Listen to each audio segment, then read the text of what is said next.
আসসালামু আলাইকুম রহমতুল্লাহ বারাকাত। Good evening. আমি ইতিহাস মন্ত্রী বলছি। আজকে 27শে মার্চ। গতকালকে আমাদের 26শে মার্চ গেছে মহান স্বাধীনতা দিবস। স্বাধীনতার জন্য, দেশের জন্য যেসব ভাইয়ের শহীদ হয়েছেন তাদের রুহের আত্মার মাগফিরাত কামনা করছে আর কি।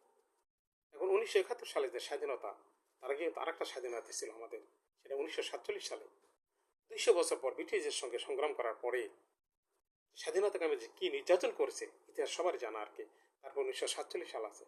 47 সালে স্বাধীনতার সময় ভারতের দিক থেকে বলা হয়েছিল যে এই separation is A for the time being. তার পরিপ্রেক্ষিতে তারা 65 সালে কিন্তু একটা ঘটনা ঘটায় দেয়। যুদ্ধ বাদে দুই দেশ চরম, সে যুদ্ধের পরিপ্রেক্ষিতে এখন এরপর আসে 71 পর্যন্ত ডলারের দাম কিন্তু একই রকম থাকে পাকিস্তানে, আর নিয়ে তার 1.5 গুণ বেড়ে যায়, 1.6 টাইম বেড়ে যায় আর কি। চরম একটা অর্থনৈতিক দুর্দশার ভিতরে পড়ে, কিন্তু পাকিস্তান অ্যাজ ইট ইজ থাকে। এখন আপনারা দেখতেছেন ইউক্রেনের যুদ্ধ এবং ইরানের যুদ্ধের পরে কিভাবে অর্থনীতি স্থিতিশীল থাকে, কোন দেশের সাথে কার কত বড় হ্যাডাম, এই পাকিস্তানিদের সেরা ছিল। পাকিস্তান এবং বাংলাদেশ মিলে একটা কম্বিনেশন ছিল, এটা বিশ্বের সেরা একটা কম্বিনেশন। এশিয়ার কোনো দেশ ধারে পাশে ছিল না, একমাত্র সিঙ্গাপুর ছাড়া। এর জন্য এটা বলা না পাকিস্তানে ভালো ছিল, এটা কোনো বলার উদ্দেশ্য নয়। কারণ পাকিস্তানিরা সবচেয়ে বড়, তখনও বর্বর, এখনও বর্বর। কিন্তু বাংলাদেশ এবং পাকিস্তান মিলে যে একটা কম্বিনেশন ছিল, সেটা বিশ্বের সেরা দেশ ভিতরে একটা ছিল।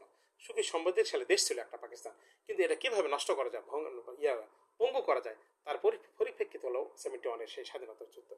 কারণ কোনো দিক দিয়ে বৈষম্যতা কোনো ছিল না। সর্বশেষ যেটাই বলুক আর সর্বশেষ দেখুন, যখন তারা রূপপুরে পারমাণবিক প্রোগ্রামটা নিল, তখন আর ইন্ডিয়া সেটা সহ্য করতে পারলো না, তখন তারা মরণ কামড় দিল আর কি। আর বৈষম্যের কথা যেটা বলবেন, দেখুন আওয়ামী লীগ 15 বছর দেশ চালাইছে, গোপালগঞ্জ নিয়ে কি বৈষম্যটা করেছে, আর আওয়ামী লীগ নিয়ে কি বৈষম্য করেছে। তাহলে পাকিস্তান যদি করে থাকে সেটা গ্রহণযোগ্য নয়, কিন্তু ডেফিনেটলি তারা করছে।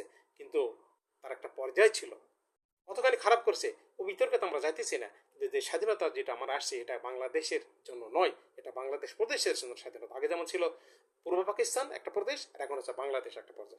একটা বৈরী কথা বলছি আপনাদের, নইলে এই 55 বছর পরে এসে কেন বলতে হবে, কেন কিভাবে দেশ পরিচালনা করা হবে, কিভাবে নির্বাচন করা হবে, কার সঙ্গে কি সম্পর্ক করা হবে, কেমন ব্যবসা বাণিজ্য করা হবে, এটা নাকি পারমিশন নিতে হবে। এটা তারেক রহমান সাহেব নাকি নেয়নি, 1 মাস পার হয়ে যাচ্ছে।